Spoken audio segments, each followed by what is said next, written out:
आज बात करते हैं magnetic effect of electric current. सबसे बड़ा पॉइंट आता है मैग्नेट के बारे में पहले जाने। तो जैसा कि आप सबको पता होगा हिस्ट्री ऑफ मैग्नेट के बारे में कि मैग्नीशिया कंट्री थी, मैग्नीशिया एक जगह थी जहां पर क्या था, एक मैग्नेट्रॉन नामक गडरिया हुआ करता था, सेफर्ट। वो अपनी भेड़ें चराया करता था। तो वो जो जो लाठी लिया रहता था जिसके जरिए भेड़ चराता था, तो उसमें क्या कर, जैसे मान लीजिए लाठी है तो इसमें वो आयरन की रिंग पहना रखा था। क्या पहना रखा था? आयरन की रिंग। और वो जमीन पर पटकते हुए चलता था। ऐसा इसलिए किया था ताकि अगर वो जब जमीन पे उसे बीट करेगा, पटकेगा, तो उसका जो रॉड होता था, लाठी जो है उसका, तो वो उस कहां से फट जाता था। तो इस वजह से वो उसको रिंग पहना रखा था ताकि वो क्या रहे, मजबूती रहे, उसकी लाठी काफी टिकाऊ रहे, चले भी। एक दिन ऐसे क्या होता है, सडनली वो जो लाठी होता है जिसमें आयरन लगाया रखा होता है, आयरन का रिंग लगा रखा होता है, वो जब बीट करके चलता है तो वो किसी रॉक से यानी चट्टान से टकरा जाता है। और वो चट्टान काफी बड़ा था, हैवी था, जिससे उसका जो रॉड होता है, जो लाठी होता है, वो चिपक जाता है। तो अब वो परेशान हो जाता है और वो चिल्लाता है। तो पूरे गांव वाले जुट जाते हैं और फिर क्या देखते हैं कि वो एक जो चट्टान है वो लोहे को अपनी तरफ क्या कर रहा है, आयरन को अपनी तरफ क्या कर रहा है, अट्रैक्ट कर रहा है। तो अब जगह क्या थी, मैग्नीशिया। और जिसने इस रॉक को सर्च किया उसका नाम मैग्नेट्रॉन था। सर्च किया बाय एक्सीडेंटल ये सर्च हो गया। वो तो सेफर्ट था, गड़िया था, भेड़ चलाने जा रहा था। तो इससे क्या हो गया, जो मैग्नेट हुआ उसका नाम मैग्नेट्रॉन की वजह से मैग्नेट पड़ गया। मैग्नेट की खासियत क्या होती है, सबसे बड़ा इंपॉर्टेंट पॉइंट ये है कि अगर कोई मैग्नेट है तो इसमें दो पोल होते हैं। कितने पोल होते हैं? एक नॉर्थ होता है और दूसरा साउथ होता है। तो अगर इस मैग्नेट को यहां से आप ब्रेक कर दो तो ये मैग्नेट के दो हिस्से हो जाएंगे। तो अब इसमें भी एक खासियत क्या है कि जैसे जो नॉर्थ था वो नॉर्थ की तरफ शिफ्ट, साउथ साउथ हो गया, और फिर यहाँ पे भी एक नया नॉर्थ जनरेट हो गया, ये साउथ हो गया। अगर इसमें से भी हम ब्रेक कर दें तो इसमें फिर से नॉर्थ जनरेट हो गया और साउथ जनरेट हो गया। इसमें क्या हो गया, इसको भी फिर से ब्रेक कर दिया तो इसमें भी नॉर्थ और साउथ जनरेट हो गया। This is north, this is south, this is north and this is south. तो आपने क्या देखा कि मैग्नेट के अंदर एक क्वालिटी ऐसी है कि मैग्नेट को अगर ब्रेक कर दोगे फिर भी नॉर्थ और साउथ का जो कॉम्बिनेशन है वो खत्म नहीं होता है। और this property is known as magnetism. तो मैग्नेट में एक क्वालिटी है जो अपनी जैसी वर्च्यू फिर से ला देता है, या आप किसी आयरन को रब्ड कर दिए मैग्नेट पे तो वही क्वालिटी उस आयरन में भी आ जाती है थोड़ी देर के लिए। तो इसे बोलते हैं मैग्नेटिज्म। तो मैग्नेट के क्या क्वालिटीज थी? नॉर्थ पोल, साउथ पोल होता है। अब याद रखिए एक वर्ड आता है मैग्नेटिक फील्ड। मैग्नेटिक फील्ड, अब जैसे एक मैग्नेट है तो मैग्नेट में क्या होता है, एक नॉर्थ पोल होता है, एक साउथ पोल होता है। तो इसमें से कुछ लाइन निकलती है, मैग्नेटिक लाइन निकलती है, नॉर्थ टू किधर जाती है, साउथ में एंड करती है। नॉर्थ से निकलती है, साउथ में जाती हैं।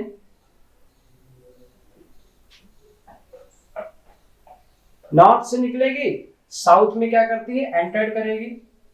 इधर से निकली, इधर एंटर करी। ये एक हिसाब से क्या कर रही है, मैग्नेटिक फोर्स लाइन है। और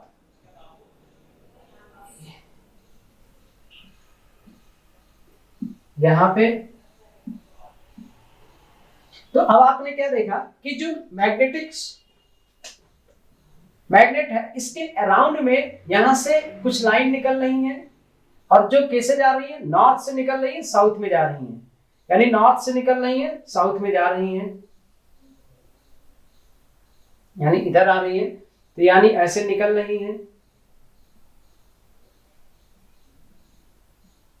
और किधर एंटर कर रही है, साउथ में एंटर कर रही है। याद रखिए अब ये जो पॉइंट होता है इसे न्यूट्रल पॉइंट कहते हैं। क्या कहते हैं? Neutral point. यहां पर सबसे मिनिमम यानी मिनिमम मैग्नेटिक फील्ड होता है। मैग्नेटिक फील्ड को B से दिखाते हैं, अप्रॉक्सीमेट 0। और सबसे स्ट्रांग कहां होता है, यहां पर, यानी स्ट्रांग मैग्नेटिक फील्ड। अब मैग्नेटिक फील्ड को देख रहे हो तो स्ट्रांग मैग्नेटिक फील्ड, अगर आपसे पूछा जाए स्ट्रांग मैग्नेटिक फील्ड कहां है तो मैग्नेट के जो पोल्स होते हैं, नॉर्थ पोल, साउथ पोल, यानी एंड ऑफ द मैग्नेट, वहां पर जो मैग्नेटिक फील्ड होता है बहुत स्ट्रांग होता है। फिर मन में बात आती होगी व्हाट इज मैग्नेटिक फील्ड, क्या होता है? तो अराउंड द मैग्नेट जो रीजन है उसे मैग्नेटिक फील्ड कहते हैं। तो around the magnet where magnetic compass carry their magnetic needle are deflected, यानी that region around the magnet where magnetic needle deflected, magnetic compass needle deflected, that region is known as magnetic field. तो magnetic field क्या होता है? Around the region of magnet is known as magnetic field. अब magnetic field में अगर बात करें तो B होता है, तो मन में बात आती होगी कि ये कैसा है, वेक्टर क्वांटिटी है या स्केलर है? तो देखिए आप खुद ही बताइए, नॉर्थ पोल से मैग्नेटिक फोर्स लाइन निकल रही है, साउथ में एंटर कर रही है, इसका मतलब इसमें डायरेक्शन बहुत ही क्या है, इंपॉर्टेंट है। मैग्नेटिक फोर्स लाइन किधर से निकल रही है? नॉर्थ से। किधर एंटर कर रही है? साउथ में एंटर कर रही है, तो डायरेक्शन आ रहा है, इसका मतलब ये कैसा है, इसको वेक्टर फॉर्म में लिख सकते हैं, वेक्टर में कि नहीं? अवश्य लिख सकते हैं। तो मैग्नेटिक फील्ड क्या है? वेक्टर क्वांटिटी है। कैसे फोर्स लाइन निकलती है? नॉर्थ से निकलती है, साउथ में प्रवेश करती है। Exit north, enter south. तो यानी कि अगर देखा जाए तो एक हिसाब से ये अब क्वेश्चन आता है, मैग्नेटिक फोर्स लाइन क्या होती है? क्या ये सच में दिखाई देती है अराउंड मैग्नेट? नो, ये इमेजिनरी लाइन होती है। तो एक हिसाब से अगर आपसे पूछा जाए what is the property of magnetic force line, पहली प्रॉपर्टी क्या है? It is imaginary line. दूसरी प्रॉपर्टी क्या है? It is closed curve. ये कैसा कर्व है? क्लोज्ड कर्व है, क्योंकि आप यहां से देखिए, यहां से लाइन निकल रही है और साउथ में एंटर कर रही है, तो ये कैसा कर्व हो गया? क्लोज्ड कर्व हो गया। नेक्स्ट पॉइंट आता है, पहला पॉइंट है इमेजिनरी लाइंस है, दूसरा पॉइंट है क्लोज्ड कर्व है, और तीसरा पॉइंट अगर इसमें देखा जाए तो ये never intersect with each other. इसकी सबसे बड़ी खासियत है कि मैग्नेटिक फोर्स लाइन कभी भी एक दूसरे को इंटरसेक्ट नहीं करती हैं। These are not intersect to each other. तो इसका क्या मतलब हुआ? इसका मतलब ये है कि जब भी कभी भी आपसे पूछा जाए कि मैग्नेटिक फोर्स लाइन के बारे में बताइए, तो पहला बोलेंगे it is imaginary line. These are not intersect to each other, मतलब these are parallel। तीसरा, ये क्लोज्ड कर्व है, ठीक। तो इस हिसाब से आपने देखा, मैग्नेट के बारे में देखा, मैग्नेटिक फील्ड के बारे में देखा, और property of magnetic field lines के बारे में देखा। अब हम बात करते हैं राइट हैंड थंब रूल के बारे में, या फिर एक और क्वेश्चन है उसको भी देख लेते हैं। अब अगर आपसे क्वेश्चन ये पूछा जाए कि क्यों नहीं मैग्नेटिक फोर्स लाइन एक दूसरे को इंटरसेक्ट करती हैं। सपोज दैट एक मैग्नेट हमने बना लिया यहाँ पे, ये दिस इज नॉर्थ है एंड दिस इज साउथ है। यहां से मैग्नेटिक फोर्स लाइन निकली, मान लीजिए साउथ में एंटर करी और यहां पे कट कर दी मान लो। तो सपोज दैट यहां पर इंटरसेक्ट कर रही, तो यहां पर अगर हम टेंजेंट ड्रॉ करें तो एक टेंजेंट ये मिल गया और दूसरा टेंजेंट ये मिलेगा। तो अब आपने क्या देखा कि अगर सपोज दैट ये क्या है, P है इंटरसेक्शन पॉइंट। कैसा पॉइंट है? Intersection point. तो कितने टेंजेंट ड्रॉ हो रहे हैं? Draw two tangent. अब ध्यान दीजिए, पेपर में क्वेश्चन आता है why two magnetic force line does not intersect with each other. जवाब क्या होगा कि देखिए, if two magnetic force line are intersect at point P, where we can draw two tangent, and which is impossible to represent two opposite direction at the same point at the same time। क्या मतलब हुआ कि अगर आपसे कहा जाए at the same time और same point पे मेरी तरफ भी देखिए और अपने पीछे तरफ भी देखिए, तो ऐसा impossible होगा। क्यों? क्योंकि अगर आप मेरे को देख के पीछे देखने जैसे जाएंगे, समय बदल जाएगा। तो इसका क्या मतलब हुआ? When two magnetic force line let intersect at point P, where we can draw two tangent and which represent two opposite direction, which is impossible at the same place, ठीक, at the same time to see in two opposite direction। तो आपने क्या कहा? It is impossible because we can't see at same time at same place in two opposite direction। तो कहने का मतलब आपने देखा कि जब भी आपको लिखना होगा, तो मैं फिर से बता दूं कैसे आप लिखेंगे। Let two imaginary line intersect at point P, where we can draw two tangent which represent two direction and which is impossible to represent at same time at same place from same place to see in two opposite direction. तो आपने देखा कि इस वजह से दो magnetic force line never intersect to each other. उसके बाद बात करते हैं राइट हैंड थंब रूल के बारे में। Sir right hand thumb rule के बारे में क्या सिखाया जाता है और क्या बताया जाता है उसको देखते हैं। Sir right hand thumb rule के बारे में अगर देखा जाए तो सपोज दैट एक वायर है और सपोज दैट मान लीजिए यहां पर करंट क्या जा रही है आई, तो आपने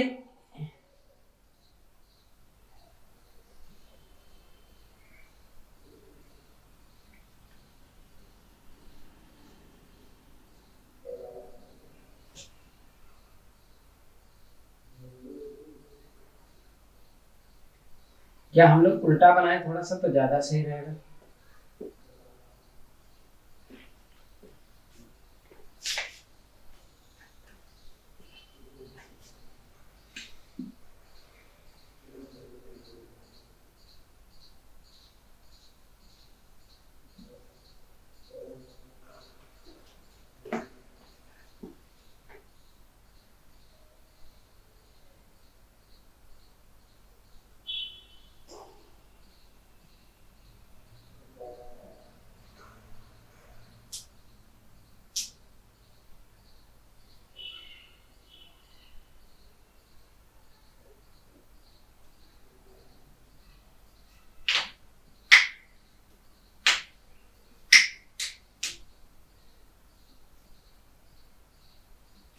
ये ध्यान से, तो सपोज दैट अगर हम यहाँ पे देख रहे हैं तो ये जो होगा, ये जो थंब है ये करंट की डायरेक्शन है। कैसी डायरेक्शन है? Current direction. और ये जो डायरेक्शन है ये जो इधर आ रहा है इसका मतलब आपको बता रहा है कि मैग्नेटिक फोर्स की लाइन ऐसे आ रही है। ठीक, क्या मतलब हुआ समझिए, ध्यान समझने की कोशिश करते हैं। ये है करंट की डायरेक्शन। अब देखिए अगर मान लीजिए ये है तो ये देखिए ध्यान से, अगर मैंने ऐसे राइट हैंड से इसको वायर को पकड़ लिया, ध्यान रखना है जो थंब होगा, सपोज दैट ये रेड पार्ट जिसमें करंट फ्लो हो रही है ये करंट की डायरेक्शन है। अब ऐसे अगर करंट फ्लो हो रहा है तो ध्यान रखिए थंब जो रखना होगा वो करंट के साइड में रखना होगा। अब आप ऐसे इसको कैच कर लीजिए, पकड़ लीजिए वायर को, तो अब आप पेन को देखिए तो आपको क्या मतलब हुआ, अगर करंट नीचे की तरफ सप्लाई है तो मैग्नेटिक फील्ड ऐसे यानी हमारे से बाहर की ओर जाएगी ऐसे करके, यानी मुझसे कहां जाएगी दूर। ऐसे जब आप मोर इसको थंब को फोल्ड करेंगे, फिंगर को फोल्ड करेंगे, तो अब ये जो फिंगर बाहर की तरफ जा रही है यानी अब मैग्नेटिक फील्ड की डायरेक्शन क्या है, आउटवर्ड फ्रॉम मी, यानी ऐसे करके बनेगी। और अगर मैं इसको ऐसे है, अब करंट ऊपर हो गया तो मैं अगर इसको कैच कर लिया तो अब याद रखिए, अब देखिए ये जो थंब जो फिंगर है वो किस तरफ आ रहा है, मेरी तरफ आ रहा है। तो अब क्या बन गया, मैग्नेटिक फील्ड ऐसे होगा यानी टुवर्ड्स मी होगा, यानी मेरी तरफ मैग्नेटिक फोर्स लाइनें होंगी, मैग्नेटिक फील्ड की डायरेक्शन होगी। तो अगर आपसे पूछा जाए what is right hand thumb rule, क्या करते हैं, according to right hand thumb rule में हम मैग्नेटिक फील्ड की डायरेक्शन फाइंड करते हैं। क्यों? क्योंकि आपको पता, अब देखिए these are symbiotic to each other. अगर मैग्नेटिक फील्ड करंट से फाइंड कर सकते हैं तो मैग्नेटिक फील्ड से करंट की डायरेक्शन भी फाइंड कर सकते हैं। तो आपको पता है जैसा कि चैप्टर है magnetic effect of electric current, तो आपको पता है जहां जहां इलेक्ट्रिक करंट जाएगी मैग्नेटिक फील्ड ऑटोमेटिक प्रोड्यूस हो जाती है। तो अब इलेक्ट्रिक करंट अगर है यहाँ पर तो मैग्नेटिक फील्ड ऑटोमेटिक प्रोड्यूस हो जाएगी। अगर आपको ध्यान देना हो कैसे प्रूव कैसे करते हैं, तो मान लीजिए कार्डबोर्ड ले लीजिए, एक कार्डबोर्ड में होल कर लीजिए, अब यहां से एक वायर जाएगा। अब ये मान लीजिए न्यूड वायर है, कैसा वायर है, न्यूड वायर है जिसमें प्लास्टिक कवर नहीं है। अब इसमें अगर सोर्स की सप्लाई करी जाएगी और इसके ऊपर क्या है, मान लीजिए आयरन चूड़ है, अभी यहाँ सोर्स नहीं सप्लाई है, अब ये आयरन चूड़ है ऐसे, तो इसे बोलते हैं आयरन क्रिस्टल। अब देखिए अब यही पे दूसरा फॉर्म बना के दिखाते हैं जिसमें अब ये क्या है, इसमें करंट की सप्लाई नहीं है, नो करंट। अब एक वायर है जिसमें हमने क्या सप्लाई कर दिया, करंट की सप्लाई कर दिया। अब जब करंट सप्लाई कर दिया तो क्या देखा, आयरन चूड़ इसके साइड में क्या आ गया, कवर्ड हो गया। ये क्या बता रहा है, ये बता ये रहा है कि इसमें मैग्नेटिक फील्ड ऑटोमेटिक क्या हो जाती है, प्रोड्यूस हो जाती है। तो आपने क्या देखा कि ये किसकी वजह से हुआ, ये ड्यू टू मैग्नेटिक फील्ड, किसकी वजह से हुआ, ड्यू टू मैग्नेटिक फील्ड। तो आपने क्या देखा कि आपने कहा कि अगर एक कार्डबोर्ड लीजिएगा, उसमें होल करिए, एक वायर है जिसके चारों तरफ क्या है, मैग्नेटिक फील्ड आता है, लेकिन कब, जब करंट सप्लाई होगी। अभी नहीं, अभी क्योंकि ये वायर सिंपल है सिर्फ। तो इसमें आप आयरन क्रिस्टल रख दिए कार्डबोर्ड पे, तो ऐसे पूरा फैला हुआ है, स्प्रेड हुआ है। अब जैसे इसमें इलेक्ट्रिसिटी की सप्लाई करेंगे तो क्या देखेंगे, सारे आयरन वो किधर की तरफ आ जाएंगे, आयरन क्रिस्टल, वो सब के सब इस जो सरकमफेरेंस है, जो सर्किल जैसा होल है, इसके अराउंड में आ जाएंगे। इसका मतलब सब के सब अट्रैक्ट हो रहे हैं, किससे, ये इलेक्ट्रिक करंट की वजह से। क्योंकि इलेक्ट्रिक करंट आएगा तो मैग्नेटिक फील्ड ऑटोमेटिक ही क्या होगा, प्रोड्यूस होगा।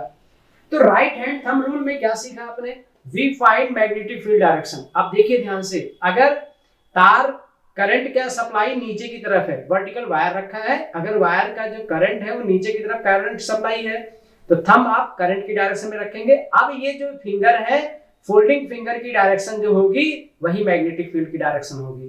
तो अब याद रखिएगा, अगर करंट की सप्लाई नीचे की ओर है तो magnetic field from outward from me, यानी मुझसे बाहर की तरफ होगा, यानी मेरे से दूर की तरफ जाएगा, ऐसे। और अगर यही ऐसे हो गया तो अब देखिए फिंगर की फोल्डिंग मेरी तरफ आ रही है, इसका मतलब अब मैग्नेटिक फील्ड की डायरेक्शन ऐसे होगी, आई लाइक दैट। ठीक, तो अब इसके बाद जब इतना आपने पढ़ लिया तो अब बारी आती है फ्लेमिंग लेफ्ट हैंड रूल और फ्लेमिंग राइट हैंड रूल। इसको जानने की कोशिश करते हैं।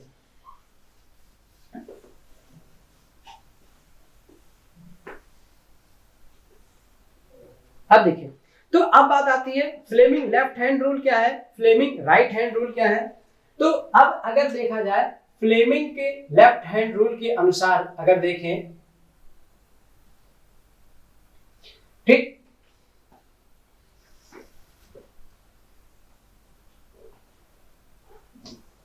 क्या हम डायग्राम ही थोड़ा सा कोशिश करते बनाया जाए।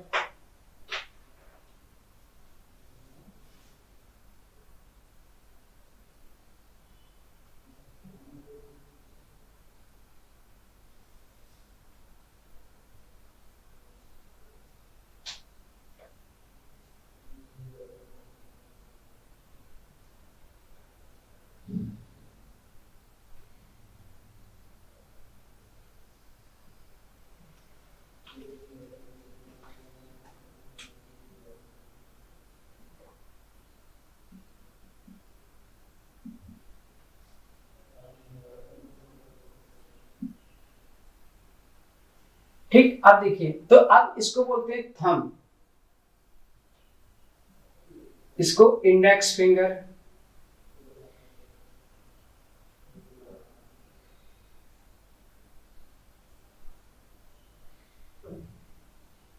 इसको बोलते हैं मिडिल फिंगर,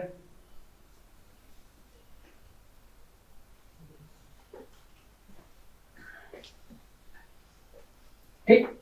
तो अब याद रखिए, ये अगर अब देखिए फ्लेमिंग लेफ्ट हैंड रूल के हिसाब से देखा जाए तो ऐसे ऐसे के हिसाब से देखा जाए, इस हिसाब से फैलाते हैं हम लोग फिंगर को। अब देखिए, अगर एक देख रहे हो तो these are perpendicular to each other according to Fleming right hand rule, and ये this is Fleming left hand rule. तो लेफ्ट हैंड में देखिए हम लोगों ने क्या किया, अपने लेफ्ट हैंड को स्ट्रेच किया। तो अब जैसा कि देखिए लेफ्ट हैंड के बारे में बात है, तो आई लाइक दिस। तो अब ये जो थंब है और ये जो इंडेक्स फिंगर है और ये जो करंट है, ये आई लाइक दिस है, ऐसे करके। तो क्योंकि बोर्ड 2D है, लेकिन आप ऐसे करेंगे। तो अब आप देखिए according to Fleming left hand rule, तो जब लेफ्ट हैंड में गए तो फ्लेमिंग सर ने कहा, if we our stretch two finger and one thumb, if we stretch our two finger and one thumb of left hand in such a way these are perpendicular to each other, मतलब तीनों finger 90 degree पर हो जाए सिर्फ। these are perpendicular to each other in this way thumb always represent force। तो thumb किसको represent करता है, फोर्स को। ये हमेशा मैग्नेटिक फील्ड को,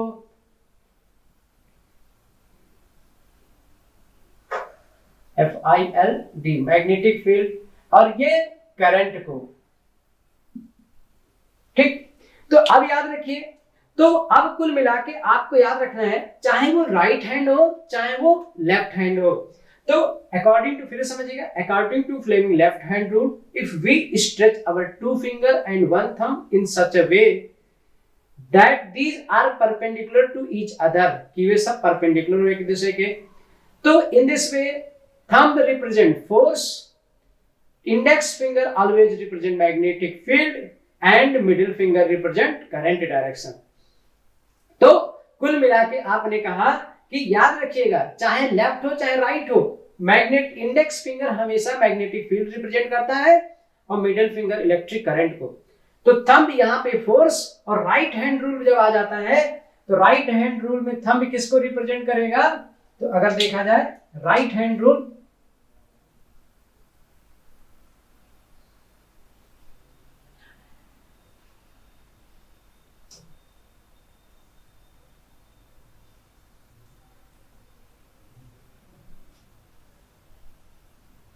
तो अब इसमें अगर देखा जाए तो इसमें ये जो थंब होगा ये मोशन को रिप्रेजेंट करता है। किसको? मोशन को, ये मैग्नेटिक फील्ड को और ये करंट को।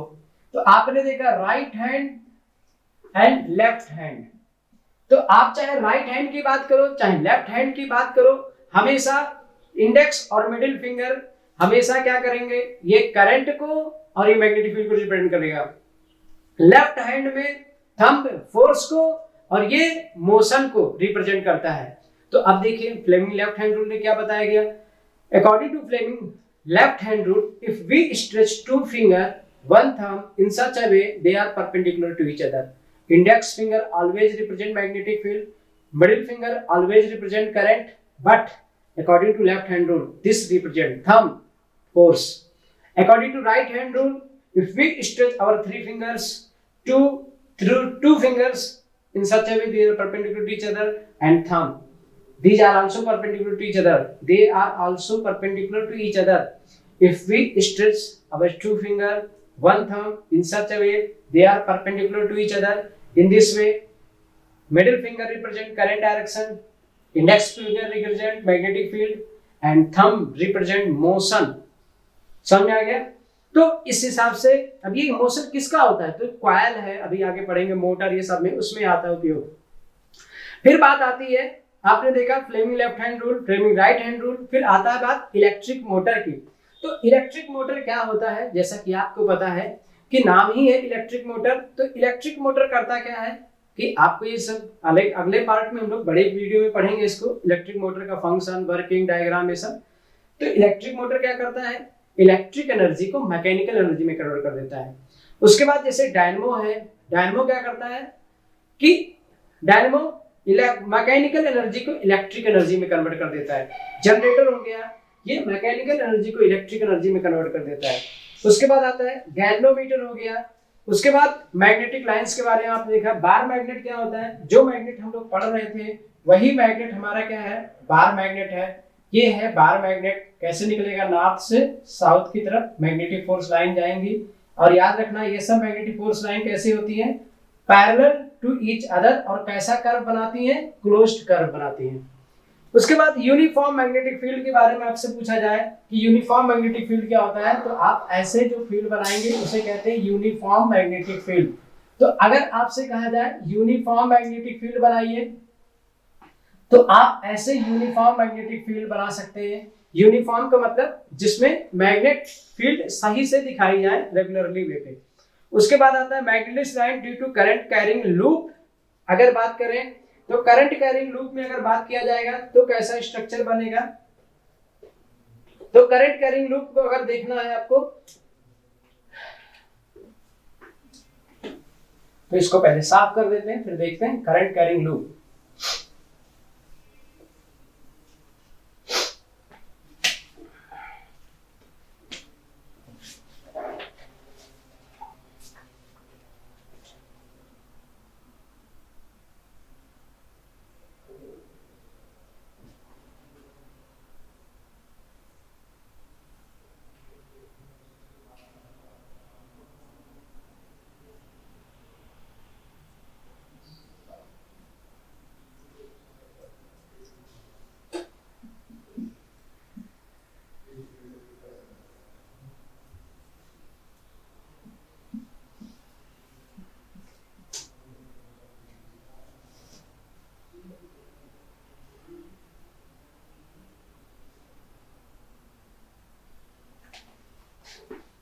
ध्यान दिए, तो मान लीजिए नॉर्थ है या साउथ है। अब इसमें देखिए करंट कैरिंग लूप को अगर देखते हैं,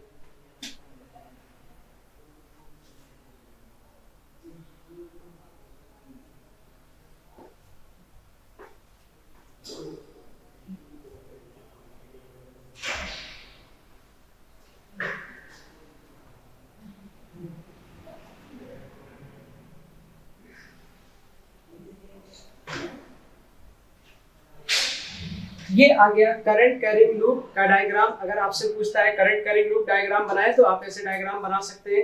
उसके बाद आता है magnetic fields around two magnet. तो अगर दो मैग्नेट आपसे बोल रहे हैं, तो this is north, this is south, this is north, this is south. तो आपको पता है नॉर्थ से कैसे निकलेगा, तो आपको पता है कि अगर नॉर्थ है और साउथ है तो आपको पता है कि अपोजिट डायरेक्शन में ही क्या होता है, मैग्नेटिक फोर्स लाइन एंटर करती है। नॉर्थ से निकलेगी किधर जाएगी, साउथ में जाएगी। अब अगर इधर नॉर्थ है तो किधर से किधर मैग्नेटिक फोर्स लाइन निकलेंगे, सबको पता है। अब इधर से निकल के किस में आएंगी, साउथ में। तो नॉर्थ से निकलेगी साउथ में जाएगी।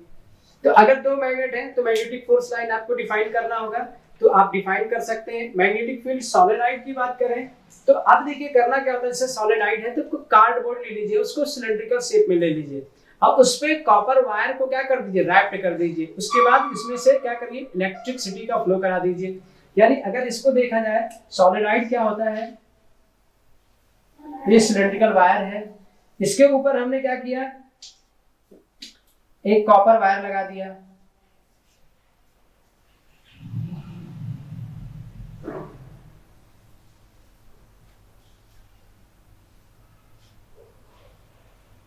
इसको बैटरी से कनेक्ट कर दिया। उसके बाद इसमें जब सप्लाई देंगे इलेक्ट्रिक करंट की तो इसमें क्या बन जाएगा, मैग्नेटिक फील्ड ऑटोमेटिक क्या होगा, प्रोड्यूस हो जाएगा। तो अब इसे कहते हैं सोलेनॉइड। सोलेनॉइड।